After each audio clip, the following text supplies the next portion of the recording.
A'udzu billahi minasyaitonir rajim. Bismillahirrahmanirrahim.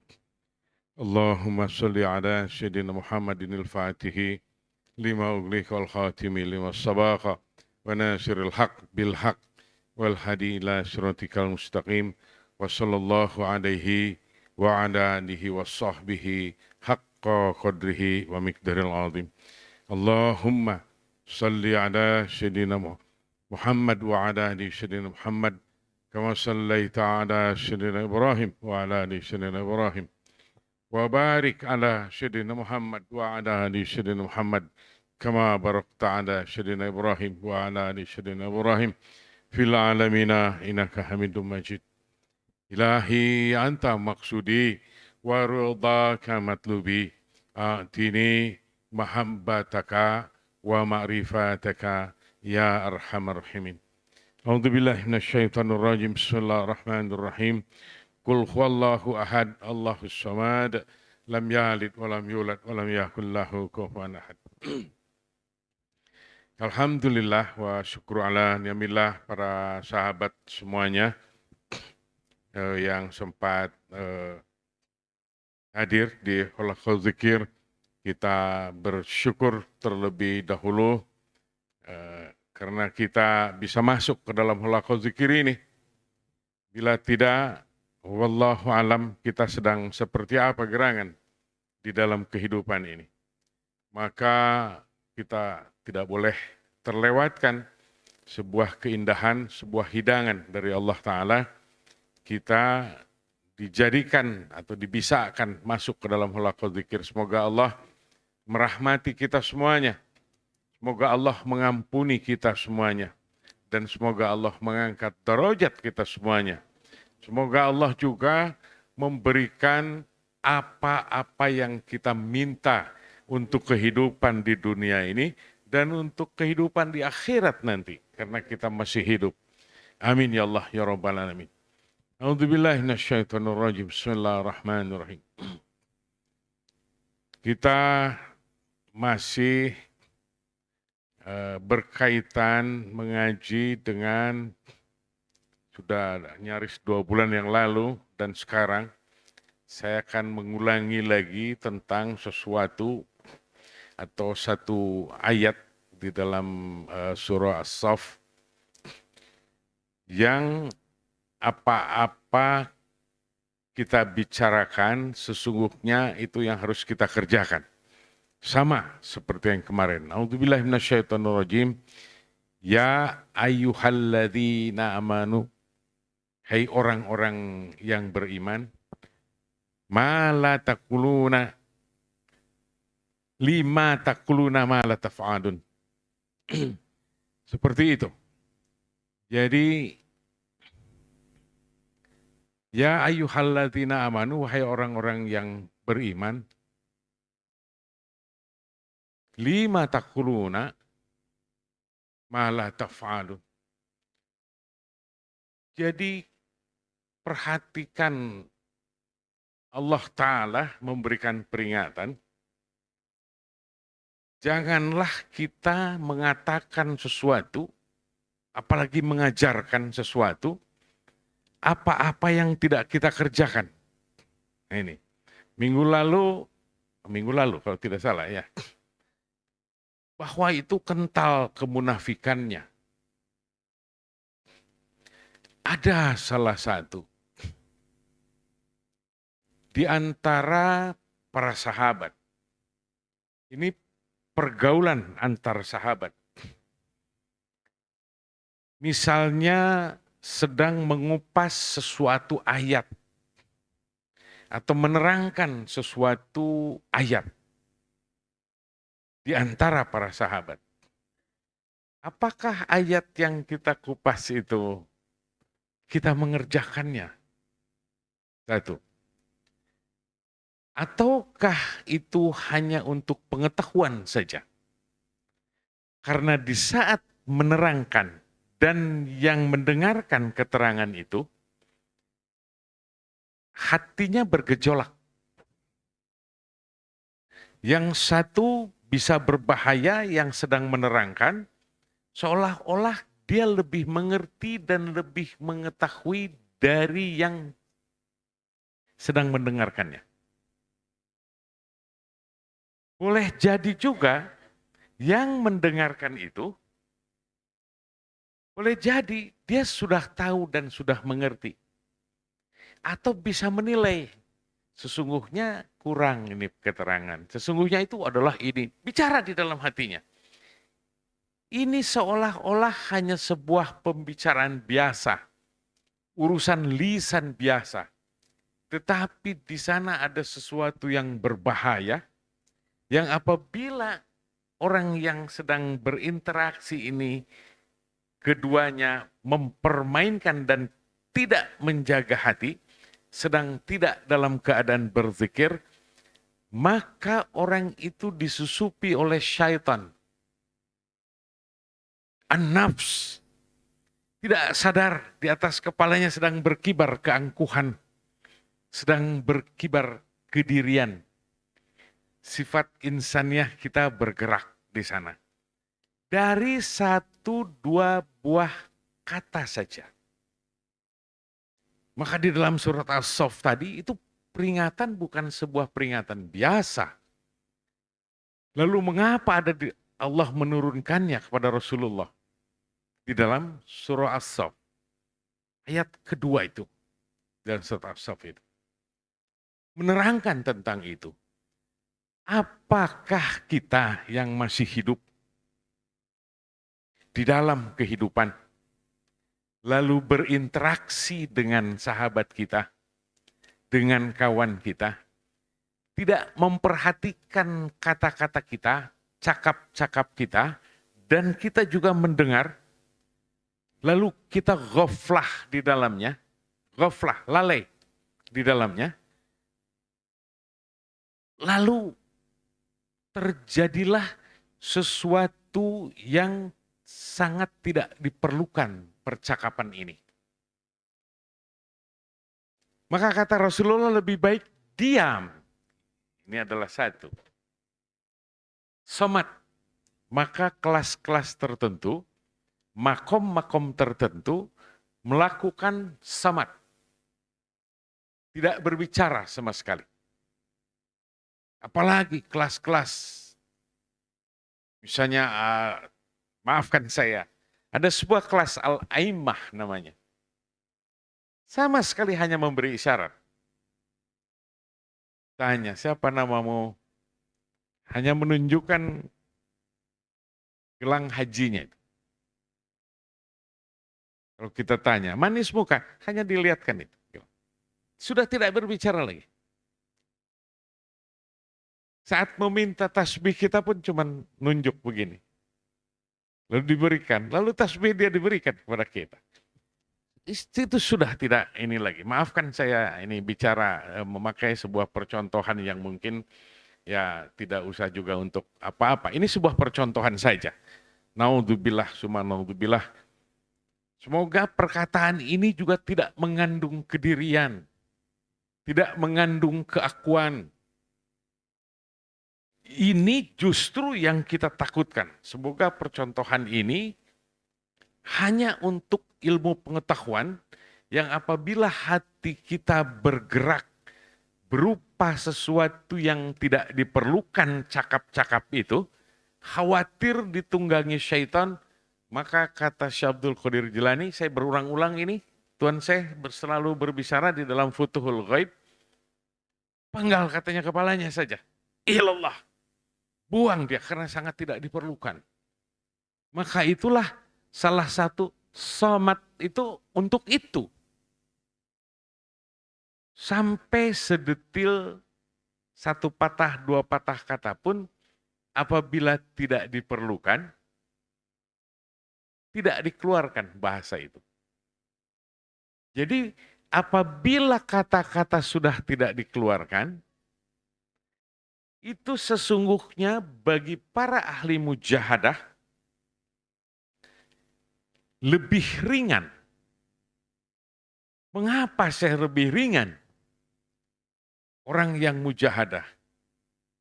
Karena yang satu jalur ini berupa lisan zahiran ini, sudah tidak dipakai lagi. Tidak keluar, tidak mengotori alam musyahadah ini. Maka perhatiannya tinggal satu. Ini yang saya katakan lebih ringan. Tinggal cakap-cakap hati. Kemana gerangan dia pergi? Berbicara apa gerangan di dalam hati? Apakah yang ini kita kerjakan? Mala taf'alun. Ini dia di dalam ayat itu. Jadi tinggal menjaga satu. Kalau dalam keadaan masih berbicara biasa, dua pekerjaan berat kita. Dan dengan dua keadaan itu, cakap hati dan keluar, satu alam semesta masih kotor, dikotori oleh kita, dan itu bersaksi nanti di yaumil kiamah. Bahwa inilah yang kuucapkan kata-kataku semuanya kosong. Bahwa kata-kataku ini adalah keberbohongan. Itu tersimpan di alam semesta. Dia masuk nanti di dalam timbangan. Ala tadghaw fil mizan. Semuanya berdasarkan neraca timbangan. Padahal hanya berbicara. Padahal hanya gerakan hati. Apabila itu mengandung keburukan, dia tercela. Ini sebuah keadaan. Ada satu adab atau sebuah interaksi.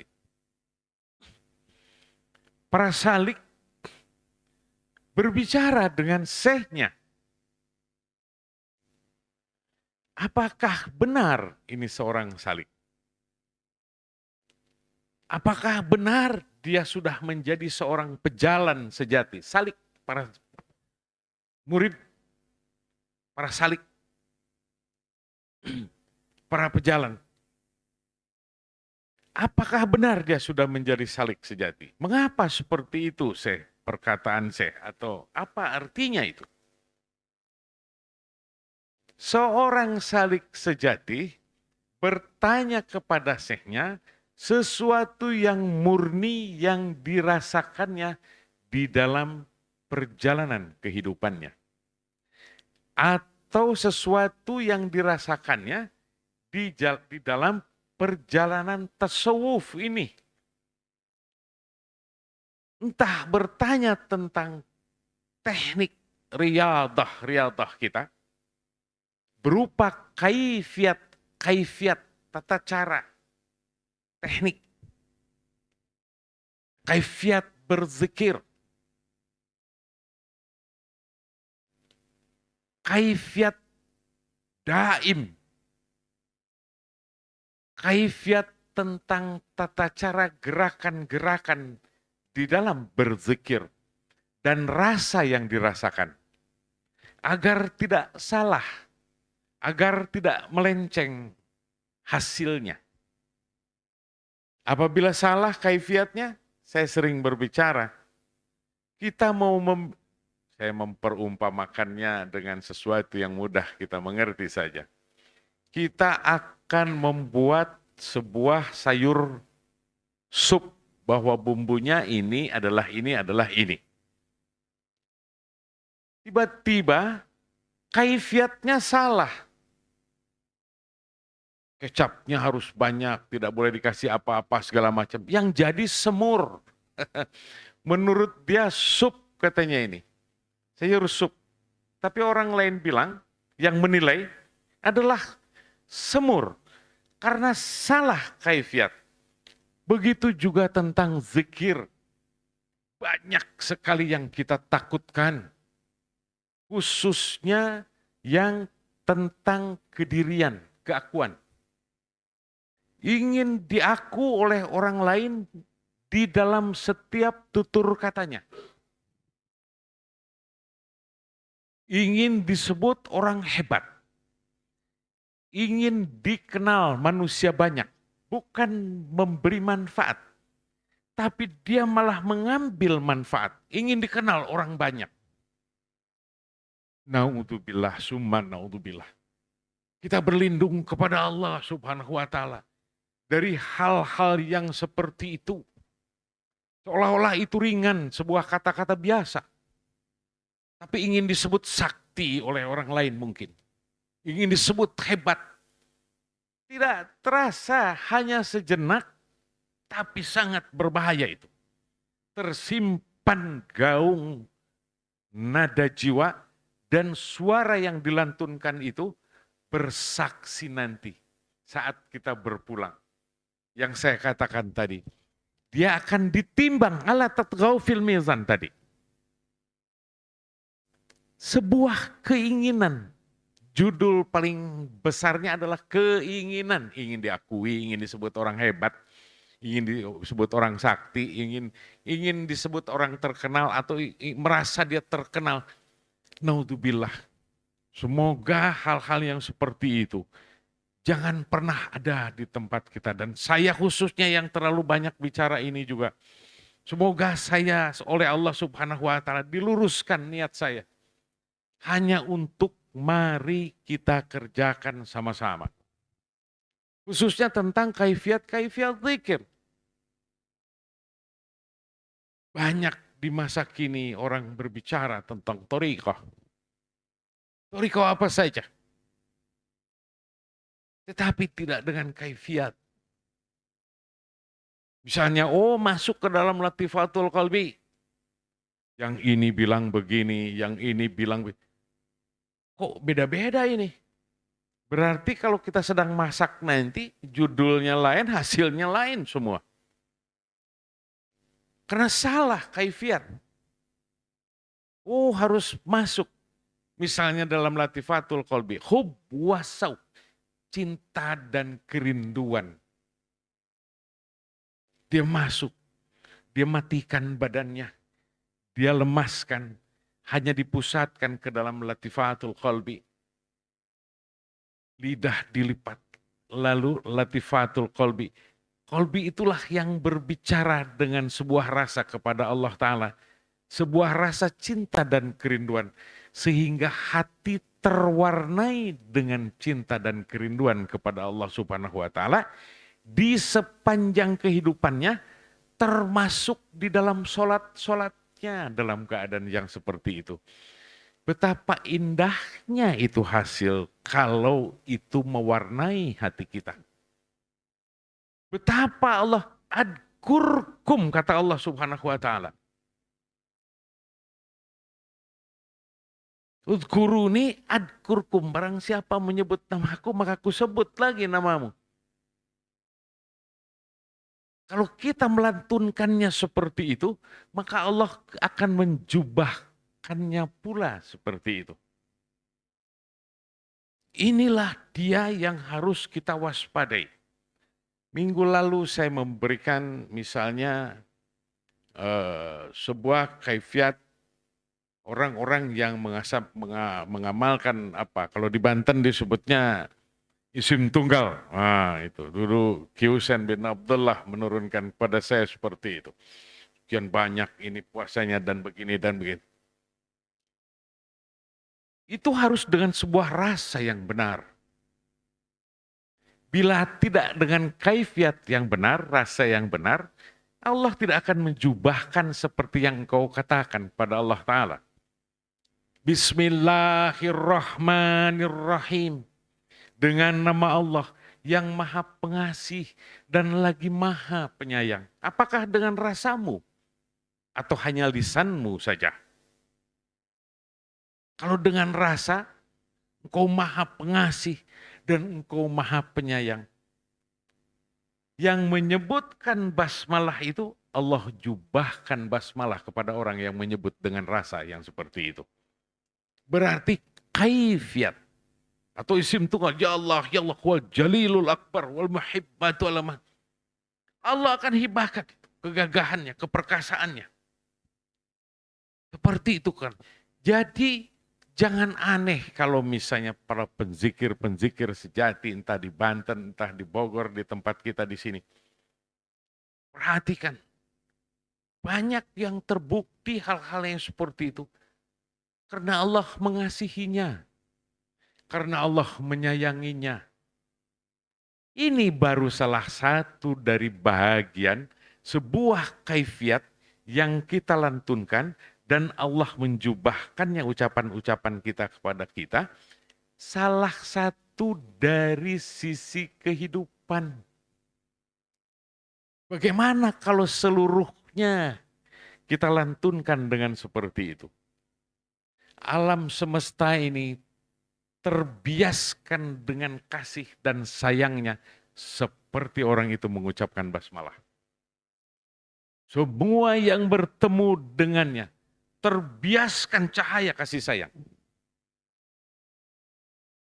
Semua yang dilangkahinya, semua yang dipandanginya, lontaran kasih sayangnya dimanapun dia berada, semua tercahayakan. Bukankah itu rahmatan lil alamin? Seperti Rasulullah Sallallahu Alaihi Wasallam. Bukankah Allah sangat berkenan kepada Nabi kita, Rasulullah Sallallahu Alaihi Wasallam? Lalu Allah menurunkannya itu sampailah kepada kita. Dan kita harus benar mengamalkannya menurut apa yang diajarkannya. Dengan berpegang teguh di dalam ilmu syariat. Tidak boleh lepas. Lalu patuh. Bumi ini berteriak bila diinjak oleh orang angkuh. La yadkhulul jannata misqala dzarratin fi qalbihi min kibri. Jelas kita sudah sering mendengar itu. Dan saya terangkan. Tidak akan bisa orang masuk ke dalam surga kalau di dalam hatinya masih ada sezarah kesombongan.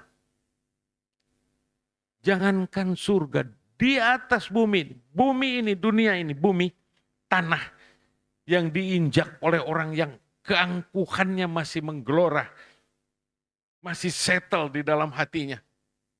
Berteriak itu bumi, ya Allah, cepat cabut dia nyawanya. Masukkan ke dalam perutku ya Allah, akan kuhimpit dia. Bagaimana dengan orang-orang yang membawa keindahan? Ridho semuanya. Burung-burung ridho. Pepohonan. Bumi dipijak oleh kita. Beroleh kenyamanan dan semua menjadi saksi. Inilah dia perjalanan kita di alam semesta ini.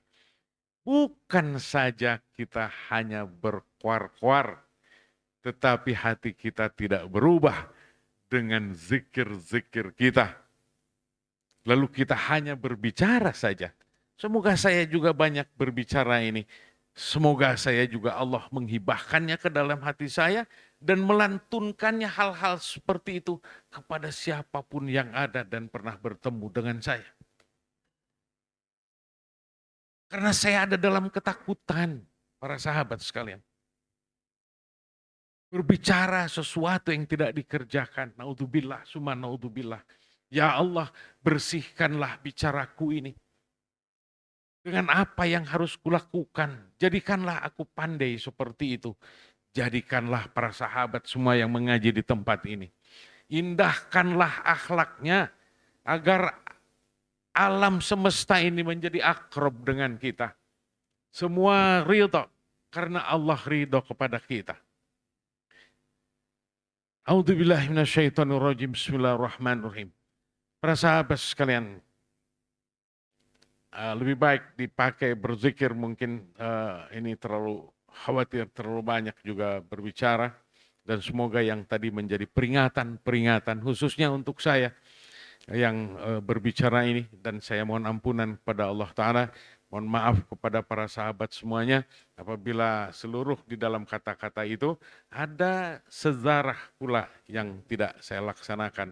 Saya mohon ampun dan mohon dimaafkan. Amin ya Allah ya Rabbal